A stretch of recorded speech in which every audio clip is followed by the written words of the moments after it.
மேஷ ராசிலேருந்து பார்க்கும்போது 4ஆம் இடத்துக்கு அந்த குரு போய் உட்காந்துருக்கிறது 4ஆம் இடத்தை பாழ் செய்யும் அப்படின்னு சொல்லலாம். 4ஆம் இடம்னா என்ன? நுரையீரல், மார்பகம் சம்பந்தப்பட்ட விஷயங்கள். இதில் கவனமாக இருக்கணும். இது 2 லைன் மட்டும்தான் நெகட்டிவிட்டி. நான் சொல்கிறது 90 மார்க்கில் 100 மார்க்கில் 10% இதில் வெளியே எடுத்துட்டோம்னா பேலன்ஸ் 90% ஆசமாக இருக்கும்.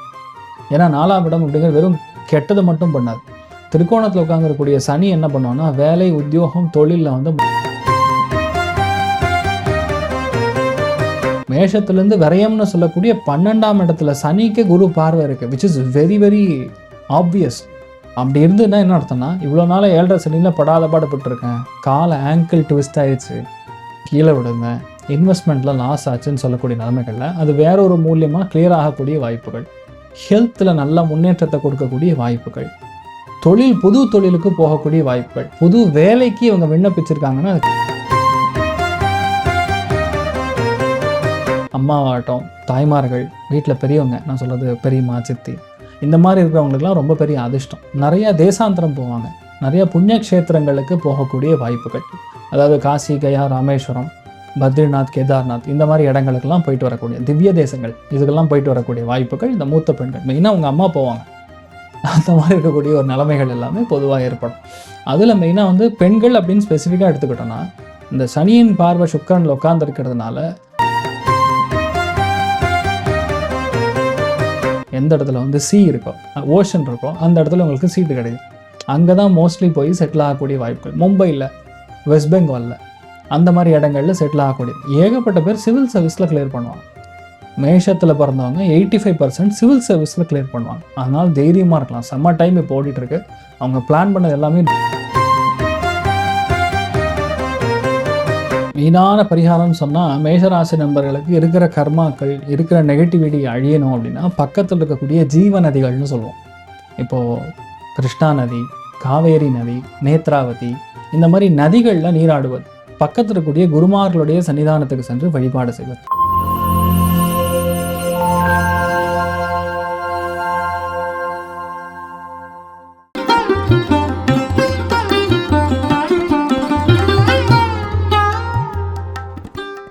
காஸ்மோவியூ நேயர்கள் அனைவருக்கும் வணக்கம். இன்றைய நிகழ்ச்சியில 2026 குரு பயிற்சி பலன்களை நமக்காக கணித்து சொல்வதற்காக ஜோதிஷ கஜகேசரி ஆச்சாரியா டாக்டர் ஹரீஷ் ராமன் அவர்கள் நம்ம கூட இணைந்திருக்காரு. தொடர்ந்து நிறைய விஷயங்கள் பேசலாம்.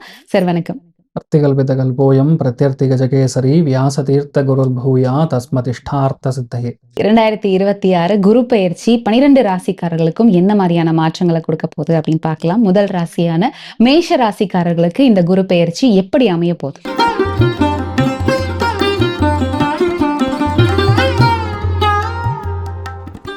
அதாவது ஃபினான்ஷியலாக நல்ல ஸ்டெபிலிட்டி கொடுக்கக்கூடிய ஒரு நேரம்ங்கிறது இந்த குரு பயிற்சியில் கண்டிப்பாக மேஷத்துக்கு ஏற்படுங்கிறது அப்பட்டமான உண்மை. கேந்திர ஆதிபத்திய தோஷம் அப்படின்னு ஒரு தோஷம். அந்த தோஷத்தில் லாஸ்ட் 1 இயராக முடிச்சுட்டு இருக்கக்கூடிய நிலைமைகளில் அந்த குரு இப்போ உச்சஸ்தானமாக கடகத்துக்கு போகிறார். இவங்க மேஷ ராசிலேருந்து பார்க்கும்போது 4ஆம் இடத்துக்கு அந்த குரு போய் உட்காந்துருக்கிறது 4ஆம் இடத்தை பாழ் செய்யும் அப்படின்னு சொல்லலாம். 4ஆம் இடம்னா என்ன? நுரையீரல், மார்பகம் சம்பந்தப்பட்ட விஷயங்கள். இதில் கவனமாக இருக்கணும். இது 2 லைன் மட்டும்தான் நெகட்டிவிட்டி. நான் சொல்கிறது 90 மார்க்கில் 100 மார்க்கில் 10% இதில் வெளியே எடுத்துட்டோம்னா பேலன்ஸ் 90% ஆசமாக இருக்குது. ஏன்னா 4ஆம் இடம் அப்படிங்கிறது வெறும் கெட்டதை மட்டும் பண்ணாது. திரிகோணத்தில் உட்காந்துருக்கக்கூடிய சனி என்ன பண்ணுவோன்னா வேலை, உத்தியோகம், தொழிலில் வந்து முன்னேற்றத்தை கொடுப்பான். புது வியாபாரம், புது வீடு, புதுசாக கடை போடுறது, சொந்த ஊரில் ஒரு நிலம் வாங்கிறது, பண்ணை வீடு வாங்கிறது, இன்வெஸ்ட்மெண்ட் ப்ராப்பர்ட்டிஸில் நிறையா பிளான் பண்ணுறது, 4ஆம் இடம் சம்மந்தப்பட்டது எல்லாம் வீட்டில் வந்து பசுமாடு வாங்குறது, பொங்கனூர் பசு வாங்குறது. குரு உச்சஸ்தானம் பெறும்போது இந்த அழிந்து போகக்கூடிய பசுமாடுகளை வீட்டில் வாங்கி நாய்க்குட்டி மாதிரி வளர்ப்பாங்க. அந்த பொங்கனூருன்னு சொல்லி ஒரு பசு இருக்குது, க்யூட்டாக 1.5 அடி தான் இருக்கும். அந்த பசுலாம் வீட்டுக்கு கொண்டு வந்து வளர்ப்பாங்க. நிறைய பேர் பொதுவாக மாட்டு தொழுவும் ஆரம்பிப்பாங்க. அதில் ரொம்ப இன்ட்ரெஸ்ட் இருக்கும் அவங்களுக்கு. அதே மாதிரி ஸ்கூல் ஆரம்பிப்பாங்க. நிறைய பேர் வந்து சொந்த ஊரில் போய் ஒரு ஸ்கூலு இல்லை ஒரு பேசிக் லெவலில் ஒரு ப்ரீ ஸ்கூல் மாதிரி, க்ரச் மாதிரி. நிறைய பேருக்கு வங்கிகளில் வேலை கிடைக்கும். நிறைய பேருக்கு வெளிநாட்டில் போய் சிட்டிசன்ஷிப்புக்காக அப்ளை பண்ணியிருந்தாங்கன்னா இப்போ அது கன்ஃபார்மாக நடக்கும். அப்பா சொத்துக்கள் வரும், முன்னோர்கள் சொத்து கேஸ் ஓடிட்டு இருந்ததுன்னா அது எல்லாமே இப்போ வரக்கூடிய வாய்ப்புகள் இருக்குது. 2வது பார்த்தீங்கன்னா குரு பார்வை அப்படிங்கிறது ரொம்ப ரொம்ப ரொம்ப ரொம்ப விசேஷமான பார்வை. அந்த பார்வை பலம் வந்தீங்கன்னா இவங்களுக்கு கரெக்டாக அஷ்டமஸ்தானத்தில் விழுகிறதுங்கிறது எதிர்பாராத அதிர்ஷ்டம். எதிர்பாராம ஒரு சிக்கல் ஓடிட்டு இருந்ததுன்னா கிளியர் ஆகும். பகை, அதாவது பிரதர்ஸ் அண்ட் சிஸ்டர்ஸ் மூலியமா ஏற்பட்டிருந்த பகை இருந்ததுன்னா அது நிவர்த்தி ஆகும். ஹஸ்பண்டுக்கு பெரிய யோகம். மேஷ ராசியில பிறந்தவங்க ஹஸ்பண்டு, மேஷ ராசியில பிறந்த ஒய்ஃப். அதாவது எக்ஸாம்பிள் சொன்னா ஒய்ஃப் வந்து மேஷ ராசினா ஹஸ்பண்டுக்கு வந்து காசு பணம் சூப்பர் ஃப்ளோ கொடுக்கும். அதே மாதிரி பார்த்தீங்கன்னா எதிர்பாராத நல்ல விஷயங்கள் வீட்டிலேயே நடக்கும். உங்க வீட்டில் சுபகாரியங்கள் நடக்கும், உங்க வீட்டில் திருமணங்கள் நடக்கும், உங்க வீட்டில் நிச்சயார்த்தங்கள் நடக்கும், உங்க வீட்டில் குழந்தை வந்து பெரிய மனுஷி ஆகலாம், உங்க வீட்டில் பையனுக்கு உபநயனம் பண்ணுவீங்க. இந்த மாதிரி 1, 2லாம் இல்லை. மேஷராசி நண்பர்களுக்கு பொருளாதாரத்தில் அபாரமான முன்னேற்றம்ங்கிறது நம்ம பார்க்குறோம். அதுக்கும் மேலே பார்த்தீங்கன்னா மேஷத்துலேருந்து விரயம்னு சொல்லக்கூடிய 12ஆம் இடத்துல சனிக்கு குரு பார்வை இருக்கு, which is very very obvious. அப்படி இருந்துன்னா என்ன அர்த்தம்னா, இவ்வளோ நாள் 7.5 சனியில் படாத பாடுபட்டு இருக்கேன், கால ஆங்கிள் ட்விஸ்ட் ஆயிடுச்சு, கீழே விடுங்க, இன்வெஸ்ட்மெண்ட்ல லாஸ் ஆச்சுன்னு சொல்லக்கூடிய நிலைமைகள்ல அது வேற ஒரு மூலியமா கிளியர் ஆகக்கூடிய வாய்ப்புகள், ஹெல்த்ல நல்ல முன்னேற்றத்தை கொடுக்கக்கூடிய வாய்ப்புகள், தொழில் புது தொழிலுக்கு போகக்கூடிய வாய்ப்புகள், புது வேலைக்கு இவங்க விண்ணப்பிச்சிருக்காங்கன்னா அது கண்டிப்பா நடக்கக்கூடிய ஒரு அம்சம் ஏற்படும். வெளியூர் போகக்கூடிய வாய்ப்புகள், இங்க நைட் ஷிஃப்ட்னா அங்க டே ஷிஃப்ட், அங்க டே ஷிஃப்ட்னா இங்க நைட் ஷிஃப்ட், அந்த மாதிரி இடங்களுக்கு இங்க போகக்கூடிய வாய்ப்புகள் ஏற்படும். நிறைய இன்வெஸ்ட்மெண்ட் வந்து பெரிய அளவுக்கு வெற்றியை கொடுக்கக்கூடிய ஒரு ஸ்தானம். ஓகே, பண வரவு எப்படி இருக்கும்? தாராளமா இருக்கும். 4ஆம் இடத்துல பணம் அப்படின்னா என்ன அர்த்தம்னா, 2ஆம் இடம்னா தனப்பிராப்தம். 4ஆம் இடம் அப்படிங்கிறது தேவைக்கு அதிகமான பண வரவுகள். 2ஆம் இடத்துக்கு 4ஆம் இடம்ங்கிறது பரிமாண வளர்ச்சி அடையக்கூடிய பாவகம். அதனால பண வரவுக்கு ஒரு பிரச்சனை கிடையாது. ஃபுல் ஃப்ளோ ஆஃப் மணி.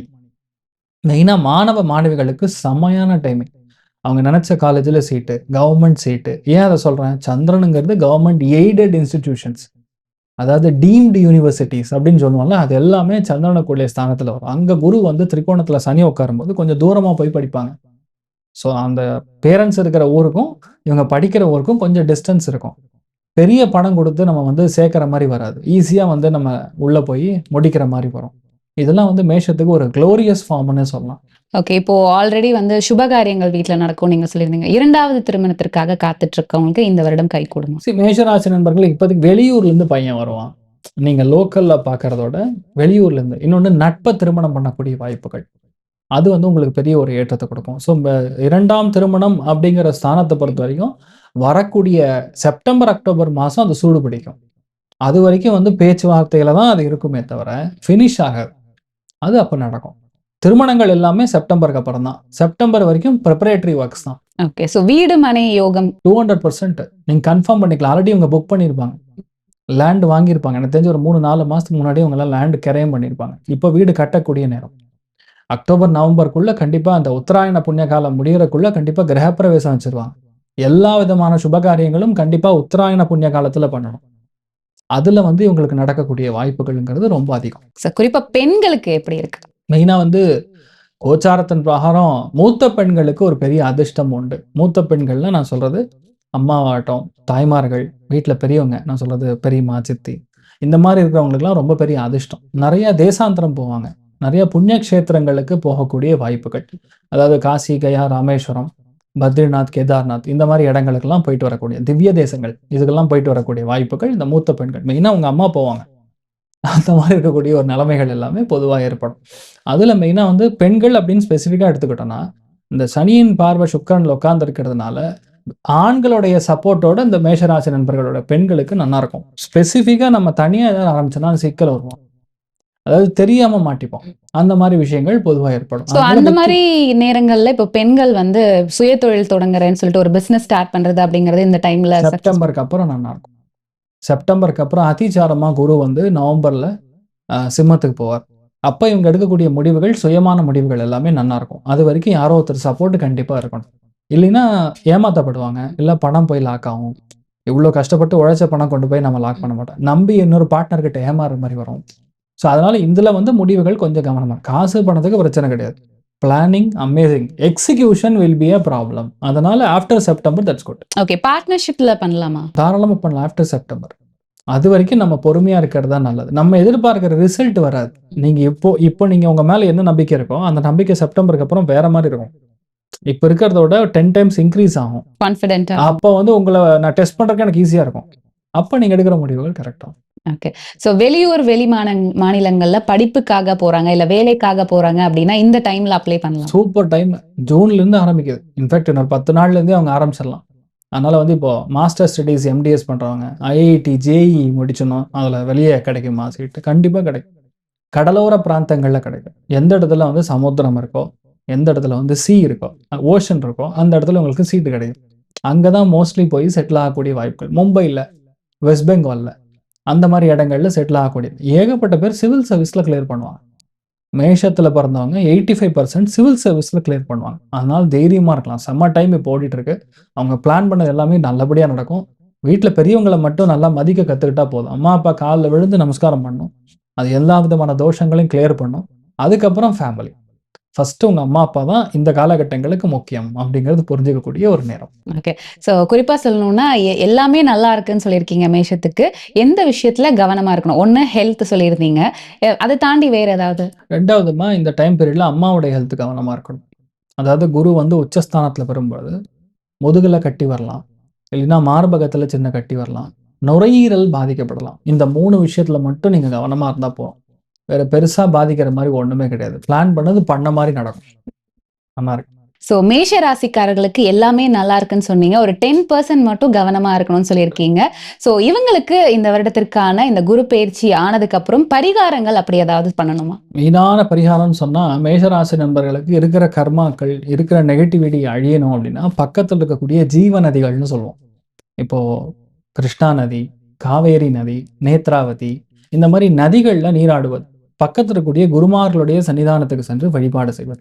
என்ன கேட்டீங்கன்னா, துங்கபத்ரா நதி தீரத்தில் இருக்கக்கூடிய கலியுக காமதேனு, கல்பவ்ருக்ஷம், மந்த்ராலய மகாபிரபு, ஸ்ரீ குரு ராகவேந்திர சுவாமியுடைய மடத்திற்கு சென்று வழிபாடு செய்வது. அந்த நதியில குளிச்சுட்டு அங்க மாஞ்சாரம்மான்னு சொல்லுவாங்க. அந்த கிராம தேவதை. அந்த எல்லை தேவதைய பார்த்து நமஸ்காரம் பண்ணிட்டு, அங்கருந்து வந்து ராகவேந்திர சுவாமிய பார்த்துட்டு வந்தீங்கன்னா, மேஷராசி நண்பர்களுக்கு இந்த குரு பயிற்சி சூப்பரா இருக்கும். நெனச்ச எல்லா காரியங்களும் அப்படி நடக்கும். நல்லா இருப்பீங்க. தைரியமா இருங்க. ஓகே. ஸோ குரு பெயர்ச்சி மேஷ ராசிக்காரர்களுக்கு என்ன மாரியான மாற்றங்களை எல்லாம் குடுக்க போகுது அப்படிங்கிறத பத்தி தெளிவான விளக்கங்கள் குடுத்தீங்க. நன்றி.